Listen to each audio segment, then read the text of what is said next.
अभी हाल फिलहाल में ही रूस ने एक परमाणु हथियार का परीक्षण किया है और इस मिसाइल का जो परीक्षण किया है इसका जो रेंज है उसे अनलिमिटेड बताया जा रहा है। इसी मामले में ट्रंप ने व्लादिमीर पुतिन को भी एक एडवाइस दिया है। तो सबसे पहले ये समझते हैं कि किस तरह के हथियार का रूस ने परीक्षण किया है। तो रिसेंटली हम देखें तो एक मिसाइल जिसे कि बुरेवेस्निक के नाम से जाना जाता है, उसका परीक्षण और सक्सेसफुल परीक्षण हम कह सकते हैं रूस ने किया है। नाउ ये मिसाइल अगर हम देखें तो एक न्यूक्लियर पावर्ड और न्यूक्लियर कैपेबल क्रूज मिसाइल है, यानी कि ये जो मिसाइल है ये न्यूक्लियर एनर्जी से पावर्ड होती है और उसी एट द सेम टाइम हम ये भी बोल सकते हैं कि ये मिसाइल जो है वो न्यूक्लियर अटैक करने में, न्यूक्लियर पे लोड ले जाने में भी सक्षम है। अगर टेस्ट फ्लाइट के डेटा को देखें तो 15 घंटे तक ये मिसाइल कॉन्टिन्यूसली फ्लाई कर सकती है। मतलब अगर हम रूस हम जानते हैं कि रूस का हमेशा से अमेरिका के साथ एक टक्कर, एक बोल सकते हैं एक तरीके का राइवल बिहेवियर रहा है, तो रूस जो है अमेरिका को ही टारगेट करना चाह रहा है। तो 15 घंटे तक कॉन्टिन्यूसली फ्लाई कर सकता है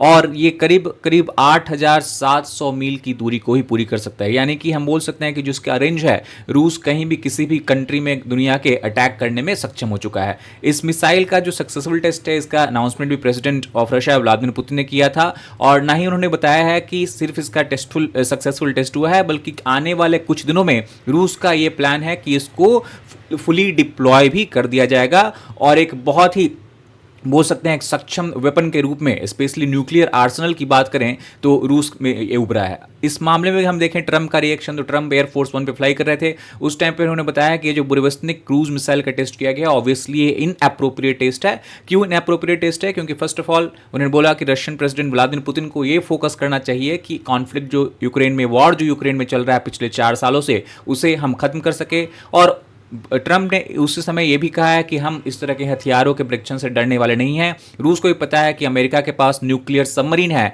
और ये न्यूक्लियर सबमरीन दुनिया का सबसे बेहतरीन, greatest submarine in the world है। ट्रंप ऐसे ही बात करते हैं और ये जो सबमरीन है वो right of the source of Russia वहीं आसपास में घूमते रहता है। तो अगर रूस को और अमेरिका को रूस पे अटैक करना होगा तो उसके लिए उस मिसाइल की जरूरत नहीं है, वो कुछ ही सेकंड में हमला कर सकता है। अगर हम वापस मिसाइल के स्पेसिफिकेशन को देखें तो ये इसे एक तरीके का ग्राउंड लॉन्च्ड क्रूज मिसाइल कह सकते हैं। ग्राउंड लॉन्च मींस ये जो है मिसाइल जो ग्राउंड से लॉन्च किया जाएगा, और क्रूज मिसाइल का मतलब कि ये एटमोस्फेयर के अंदर ही रहेगा और इसको टेरेन हगिंग ही बोल सकते हैं, यानी कि रडार वगैरह से डिटेक्ट करना इस मिसाइल को बहुत ज़्यादा मुश्किल हो जाता है। डिफेंस सिस्टम को ये मिसाइल चकमा देने में, मात देने में कामयाब हो सकता है। पावर सोर्स की बात करें तो हमने पहले बताया कि मिनी न्यूक्लियर रिएक्टर जो है वो मिसाइल में फिट है, अंदर इंस्टॉल है, और ये जो मिनी न्यूक्लियर रिएक्टर है यही मिसाइल को पावर प्रोवाइड करता है और इसी के कारण जो मिसाइल की रेंज है वो नियर अनलिमिटेड हम मान सकते हैं।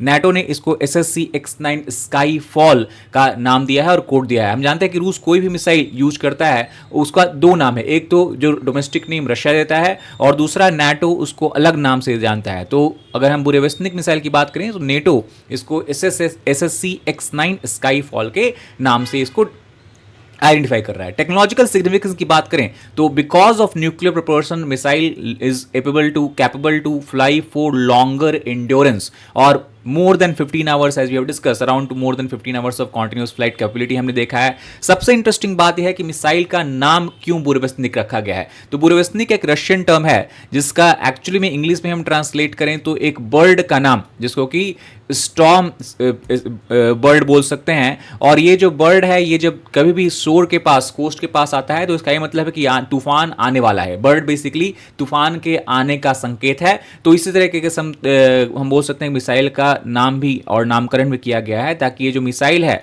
वो आने वाले युद्ध, आने वाले तूफान का सूचक है।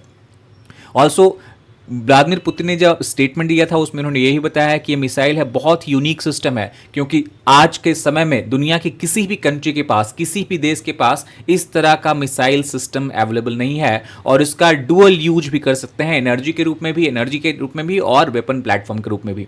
अगर हम स्ट्रेटेजिक इंटेंट और बैकग्राउंड की बात करें तो मिसाइल का डेवलपमेंट रिसेंट टाइम्स में नहीं, रूस यूक्रेन युद्ध के बहुत दिन पहले से शुरू हो चुका था। अर्ली 2000 में जब यूएस में जॉर्ज वॉकर बुश प्रेसिडेंट हुआ करते थे, उस समय उन्होंने अमेरिका को एंटी बैलिस्टिक मिसाइल ट्रीटी से विड्रॉ करवा लिया था। यह बात है 2002 की।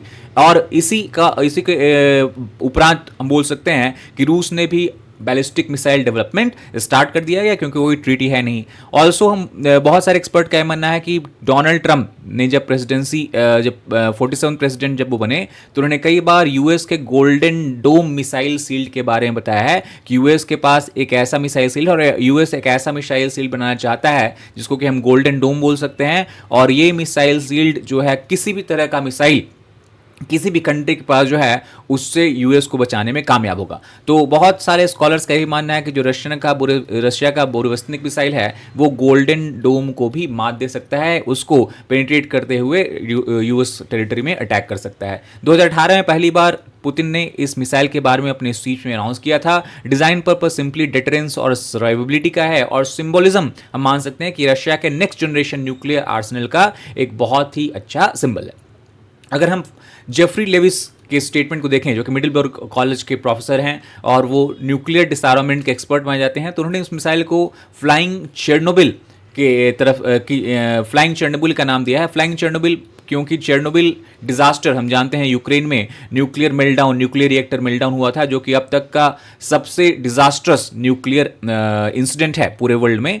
तो उनका ये मानना है कि because in the missile, inside missile nuclear बोल सकते हैं न्यूक्लियर पावर्ड मिसाइल है, इस वजह से डिजास्टर का सिचुएशंस और डिजास्टर की संभावना भी बढ़ जाती है। There is a risk of nuclear contamination even during flight as such. Also क्योंकि एंटी बैलिस्टिक मिसाइल ट्रीटी में नाइदर टुडे रशिया इन्वॉल्व है नॉर ना ही यूएस इन्वॉल्व है, तो इस वजह से आर्म्स कंट्रोल ट्रीटी के अंदर मिसाइल को मॉनिटर करना बहुत ज़्यादा मुश्किल हो जाता है।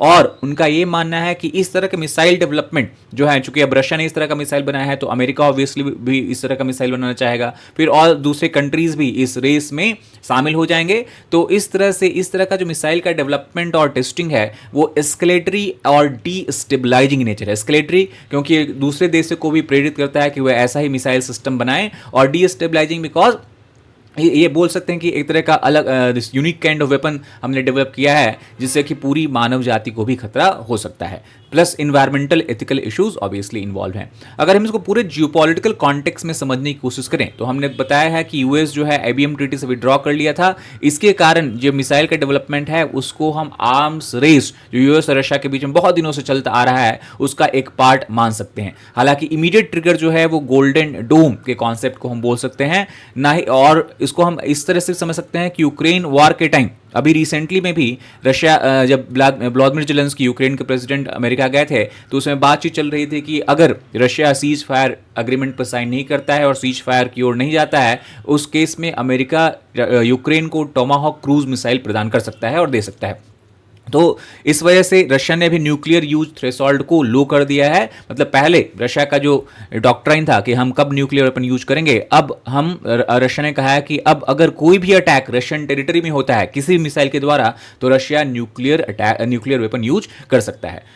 रिसेंट टाइम में हमने ये भी देखा है कि रशिया हाइब्रिड थ्रेट का यूज कर रहा है, जहां वो नेटो एयर स्पेस में कई बार ड्रोन के द्वारा, फाइटर एयरक्राफ्ट द्वारा इंट्रूजन कर चुके हैं। और ये जो पूरा हम बोल सकते हैं जो डेवलपमेंट है मिसाइल का, एयर स्पेस का इंट्रूजन है, हाइब्रिड थ्रेट जो रशिया यूज कर रहा है, वो एक तरीके का टारगेटेड मैसेज है कि जो कि डायरेक्टेड है डायरेक्टली वॉशिंगटन और यूएस के अगेंस्ट। अगर हम डिप्लोमेटिक एंगल को समझने की बात करें, तो पोस्ट अलास्का समिट हम जानते हैं कि कुछ ही दिन पहले यूएस प्रेसिडेंट डोनाल्ड ट्रंप और Russian president Vladimir Putin Alaska में मिले थे एंकरेज पोर्ट पे, और उन्होंने रशिया यूक्रेन वॉर को एंड करने की कोशिश की थी और एटलीस्ट उस बारे में बातचीत की थी। हालांकि उसके बाद ये देखा गया कि पूरी तरह से समिट कोलैप्स हो चुका है। व्लादिमीर पुतिन ने वहां से आने के बाद ना ओनली सीज फायर की तरफ ना कोई कड़ा कदम उठाया है, बल्कि इवन यूक्रेन पे अटैक जो है उसको इंटेंसिफाई कर दिया है। इस वजह से डोनाल्ड ट्रंप ने दो बिग जो सबसे बड़ी रशियन ऑयल कंपनीज हैं, रॉसनेफ्ट और लुकऑयल पे सैंक्शंस लगाया है,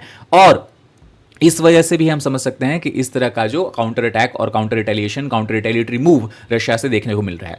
दूसरा बात यह है कि न्यू स्टार्ट ट्रीटी जो रशिया और यूएस ने साइन की है, जिसमें कि ये लास्ट ट्रीटी हम मान सकते हैं, जो कि एक तरीके का लिमिटेशन अप्लाई करता है कि कोई दोनों कंट्रीज जो हैं वो बैलिस्टिक मिसाइल किस हद तक डिप्लॉय कर सकती हैं। तो वही फरवरी 2026 में ये ट्रीटी स्टार्ट होने वाला है। पुतिन ने ये भी ऑफर दिया है कि वो 1 साल एक्सटेंशन के लिए तैयार है, रशिया 1 साल एक्सटेंशन के लिए तैयार है अगर अमेरिका भी अगर इस ट्रीटी को 1 साल तक एक्सटेंड करना चाहता है। ट्रंप का रिस्पॉन्स इस मामले में आया है कि this is a good idea to me, that means both Russia और US most probably new start treaty को फरवरी 2027 तक एक्सटेंड करेंगे। और ये रशिया के लिए बेनिफिशियल है, क्योंकि न्यू स्टार्ट ट्रीटी अगर एक्सटेंड हो जाती है तो रशिया को यूएस का डिप्लॉयमेंट के बारे में ज़्यादा प्रॉब्लम, ज़्यादा टेंशन नहीं होगा, और वो मोर फोकस, अपना ज़्यादा ध्यान यूक्रेन वॉर में लगा सकते हैं। तो इस वजह से रशिया भी इंटरेस्टेड है न्यू स्टार्ट ट्रीटी को एक्सटेंड करने के लिए। अगर हम इस पूरे मिसाइल डेवलपमेंट और टेस्टिंग की बात करें भूरिवस्निक मिसाइल की,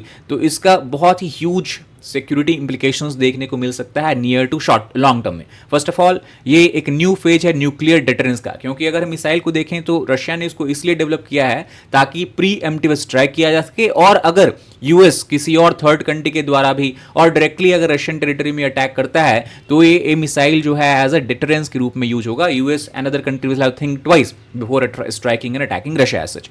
But at the same time, it challenges global non-proliferation architecture. Non-proliferation and disarmament हम जानते हैं NPT ऑर्गेनाइजेशन बनाया गया था ताकि न्यूक्लियर पावर्ड जो कंट्री हैं एटलीस्ट वो नॉन प्रोलिफरेशन पे ध्यान दे सके। जो भी मिसाइल्स उन्होंने न्यूक्लियर मिसाइल्स डेवलप की है, न्यूक्लियर आर्सनल्स डेवलप की है, एटलीस्ट अब उससे ज़्यादा न्यूक्लियर आर्सनल डेवलप ना हो। क्योंकि अगर हम अभी भी देखें तो जितने भी कंट्रीज हैं वर्ल्ड में, अगर उनके सारे न्यूक्लियर मिसाइल्स को हम काउंट कर लें तो ये पृथ्वी को कई बार तबाह करने में काबिल है।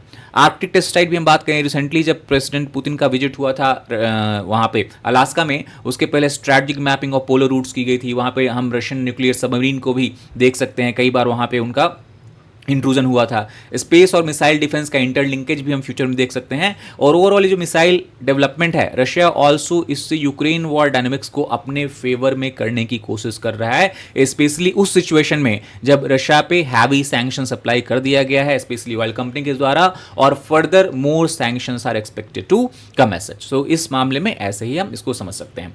ओवरऑल अगर हम देखें तो कुछ एक्सपर्ट्स जो कि स्पेशली रशियन एक्सपर्ट्स हैं, उनका यही मानना है कि मिसाइल का कोई खास यूज नहीं होने वाला है, क्योंकि ये मिसाइल जो है वो न्यूक्लियर मिसाइल है, और अगर न्यूक्लियर अटैक एनीवे होता है तो कोई भी कंट्री है अगर उस पर न्यूक्लियर अटैक होता है तो वो रिटेलिटरी अटैक करेगी। और यूएस स्पेसिफिकली ये ध्यान रखेगी कि जो ये मिसाइल का जो टेस्ट साइट है और ground attack basically ground launch site है उसको टारगेट किया जा सके इनिशियल फेज में, and that's why Russia will not have a huge benefit from such missile development such, ऐसा भी कुछ एक्सपर्ट्स का मानना है। तो इस वीडियो में इतना ही। If you like the video please hit like button, share with aspirants, subscribe channel for more such content. Thank you very much.